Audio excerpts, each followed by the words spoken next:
এর আগেও আমি অনেকবার কক্সবাজার গিয়েছি, কিন্তু ওরকম কোনো ফিল পাইনি। আঙ্কেল আন্টি আমাকে কিছু টাকা দিবেন? ছোট বাচ্চা, দিয়ে দাও না কিছু। আচ্ছা ঠিক আছে, তুমি যেহেতু বলতেছো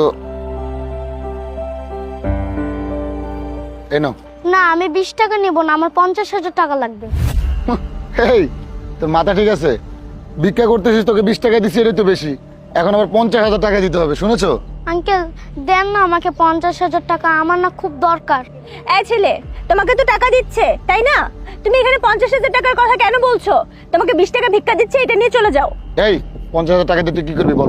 আঙ্কেল আমার মার অনেক অসুখ, আমার আব্বা নাই। আঙ্কেল আমরা যে বাসায় থাকি ওই বাসা দিয়ে আমগরে বাই করে দিছে, ভাড়া দিতে পারি না দেখা। আঙ্কেল আপনি যদি আমার টাকাটা দেন হুনতে আমি 10,000 টাকা ভাড়া দিব। আর ডাক্তারে কইছে আমার মা অনেক অসুস্থ, চিকিৎসা করার লেগে 40,000 টাকা লাগবে। আপনি যদি আমার টাকা